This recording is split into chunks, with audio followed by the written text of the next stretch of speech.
Hi guys, welcome back. कैसे हैं आप सब। आज की वीडियो में हम बात करने वाले हैं दौरों को लेकर के। मेरे चैनल पर उन्होंने मुझसे एक सवाल पूछा था कि उनको जो है उनकी उम्र 35 साल है और उनको पिछले 15 सालों से दौरे आ रहे हैं। वो लगातार दवाइयाँ भी खा रहे हैं, फिर भी बहुत ज़्यादा परेशानी उनको हो रही है कि उनकी जो बीमारी है वो ठीक नहीं हो रही है।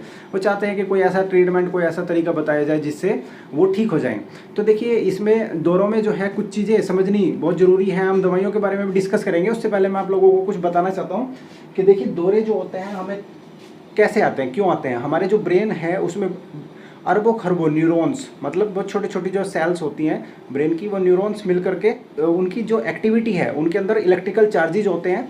तो वो इलेक्ट्रिकल चार्जेज के थ्रू एक दूसरे को सिग्नल्स देते हैं।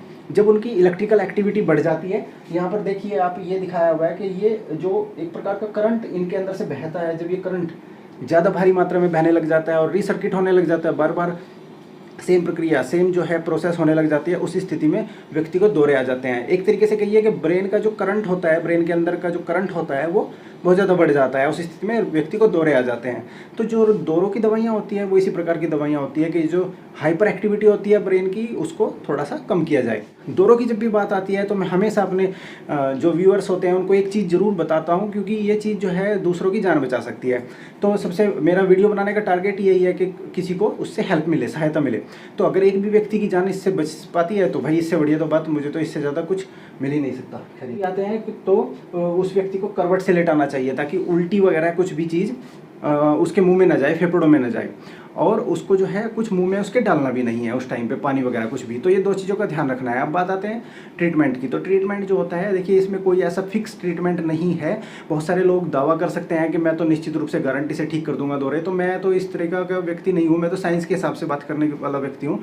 तो साइंस के हिसाब से जो दौरे होते हैं उसकी दवाइयाँ निर्धारित होती है। यदि दौरों की एक दवाई से काम नहीं चलता है तो दौरों के बहुत सारे ग्रुप की अलग अलग दवाइयाँ हैं, ठीक है। तो दूसरे ग्रुप की दवाई ऐड कर दी जाती है। यदि दो दवाइयों से काम नहीं चलता है तो तीसरी जो दौरों को रोकने वाली दवाई होती है वो तीसरी दवाई ऐड कर दी जाती है, चालू कर दी जाती है। लेकिन ऐसी स्थिति में कोई भी ऐसी फिक्स दवाई नहीं है जिससे आपको वादा किया जा सके, जिससे आपको ये सांत्वना दी जा सके, ये भाई आपको गारंटी दी जा सके कि आप इस बीमारी से जल्दी से ठीक हो जाएंगे इस दवाई का सेवन करके। तो फिर ऐसी स्थिति में, मतलब ये तो बड़ी निराशाजनक सी वीडियो हो गई कि भाई डॉक्टर साहब कह रहे हैं कि कोई ऐसी दवाई नहीं है। दवाई तो बहुत सारी हैं। मैं इसमें कुछ कारण जो है मुझे जो लगते हैं कि जिन पे बहुत ज़्यादा ध्यान देना ज़रूरी है, वो कारण होते हैं कि जब किसी को पहली शुरुआती स्टेज में बीमारी होती है, मतलब किसी को नए नए दौरे की बीमारी हुई है, तो वो व्यक्ति उस दवाई का अच्छे से सेवन करे जो उसके डॉक्टर ने उसको प्रेस्क्राइब की है, दी है। एक तो वो अपनी दवाई का ठीक टाइम पर सेवन करे, बिना डॉक्टर की सलाह के दवाई ना छोड़े। और कुछ और चीज़ें भी होती हैं जिनका ध्यान रख सकते हैं आप।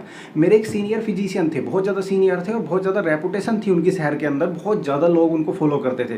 तो वो कुछ एडवाइस देते थे, वो एडवाइस मैं आपको भी देना चाहूँगा और मैं अपने जो मेरे पेशेंट्स होते हैं उनको भी देता हूँ कि जो टीवी देखते हैं, टीवी देखिए, जो भी ऐसी चीज़ें हैं जिनसे आपके ब्रेन की एक्टिविटी बढ़ती है, जो आपकी जो ब्रेन की सेल्स रहती हैं वो हाइपर एक्टिवेट, मतलब ज़्यादा काम बहुत ज़्यादा तेज़ी से वो विचलित हो जाती हैं, हाइपर एक्टिवेट हो जाती हैं, उस स्थिति से आपको बचना है। तो ऐसी स्थिति में आप क्या कर सकते हैं, तो एक सलाह होती है कि भाई टीवी को जो है बहुत ज़्यादा देर तक ना देखा जाए, और यदि हो सके और आपको बार बार दौरे आते हैं, बहुत ज़्यादा परेशान रहते हैं, तो टीवी जैसी चीज़ों से बचे। इनमें क्या होता है, बेसिकली इनके अंदर जो पिक्चर्स होती हैं वो बहुत ज़्यादा तेज़ी से बदलती हैं। जब भी कोई चीज़ हमारी नज़रों के सामने से बदलती है तो हमारा ब्रेन उन सब चीज़ों को कैलकुलेट करता है। तो ऐसी स्थिति में इतनी ज़्यादा तेज़ी से बदलने वाली इन पिक्चर्स को है ना, हमारा ब्रेन वो इतने प्रोसेसर जो होता है वो इतनी ज़्यादा तेज़ी से उसको अडेप्ट नहीं कर पाता, और कई बार इन सब चीज़ों के कारण भी लोग दौरों के प्रति ज़्यादा प्रोन हो जाते हैं, मतलब उनको दौरा आने की संभावनाएं ज़्यादा बढ़ जाती है। दूसरी स्थिति जो होती है, जो शादी या कोई पार्टी वगैरह में जो डीजे होते हैं या डीजे की लाइट्स होती हैं, उनको भी अवॉइड किया जाए कि इनमें जो है लाइट्स बहुत ज़्यादा तेज़ी से चेंज हो रही होती हैं, तो ये भी हमारे ब्रेन की एक्टिविटी को बढ़ा सकती हैं। कोई भी ऐसा लाउड म्यूज़िक या कोई भी ऐसा जो है बहुत ज़्यादा आपको एक्साइटेड कर देने वाला या उत्तेजित कर देने वाला जो म्यूज़िक होता है जिससे आपके ब्रेन की एक्टिविटी बढ़ सके, उन सब म्यूज़िक्स वगैरह को अवॉइड करें। रात को देर से सोने वाले लोग, उनमें भी बहुत ज़्यादा दौरों की संभावनाएं बढ़ जाती हैं। तो जिन लोगों को ये समस्याएं रहती है, जैसे आपको 15 साल से ये बीमारी है, तो आप निश्चित रूप से समय पर सोने का अपना रूटीन बनाएं। तो ये कुछ चीज़ें हैं जिनका आप ध्यान रखें। तो लेकिन इसके ये तो है एक्स्ट्रा टिप्स जिनका आप ध्यान रखेंगे अपनी लाइफ में। लेकिन इसके साथ साथ जो है कुछ ऐसी चीज़ें होती हैं जिनको भी आपने ध्यान रखना है कि जैसे आपको दवाइयाँ निश्चित रूप से खानी है। अब बहुत सारे लोग ऐसे होते हैं कि जो दावा करते हैं कि भाई इन बीमारियों को हम ठीक कर देंगे जड़ से, तो ऐसा तो मुझे नहीं लगता है कि कोई ऐसा दावा करके मैं थोड़ा सा उन लोगों पर ट्रस्ट नहीं करता हूँ। आपका विश्वास है तो आप कर सकते हैं। मेरा मानना है कि आप जो है किसी भी न्यूरोलॉजिस्ट से, न्यूरोफिजिशियन से या फिजिशियन से, इन लोगों से ट्रीटमेंट लीजिए। ये इनको पता होता है कि एक दवाई से काम नहीं चल रहा है इस व्यक्ति का, उसको बार बार दौरे आ रहे हैं, तो दूसरी दवाई ऐड कर देते हैं। तो ऐसी स्थिति में आप दवाई का सेवन करें, और दवाई जो है वो 1, 2, 3, 4 कितनी भी आपको लेनी पड़ सकती है। अब यदि आपके दौरे नहीं रुक रहे हैं तो देखिए बहुत सारे लोगों को नहीं रुक पाते हैं, तो फिर ऐसी स्थिति में कोई समाधान नहीं रहता है। दवाइयाँ खाएं, स्वस्थ रहें, ठीक है। हो सकता है कि कुछ समय बाद जो है अगर किसी को 3 या 4 दवाइयाँ दौरों की लेनी पड़ रही है, तो हो सकता है कुछ समय के बाद वो दवाई की मात्रा कम कर दें डॉक्टर, जैसे 1 साल के बाद या 6 महीने के बाद थोड़ी सी घटाते चले जाएँ। तो ऐसी स्थिति में हो सकता है कि आपकी दवाइयाँ कम हो जाएँ जिनसे आपके दौरे रुके रहें। पर कभी कभी इसकी दवाइयाँ लाइफ टाइम खानी पड़ती हैं, उसका कोई उपाय नहीं है, उसका कोई शॉर्टकट नहीं है। लेकिन कई बार शॉर्टकट नहीं होता है, तो शॉर्टकट में पैसे भी खराब हो जाते हैं और व्यक्ति की सेहत भी खराब हो जाती है, और उसको दौरों की बीमारी जो होती है फिर भी चलती रहती है। तो मुझे लगता है कि मैंने बहुत सारी चीज़ें इसमें कवर कर ली हैं। फिर भी अगर कुछ ऐसा रहता है तो भाई मैं फिर से दोबारा से वीडियो बना करके कवर कर लेंगे।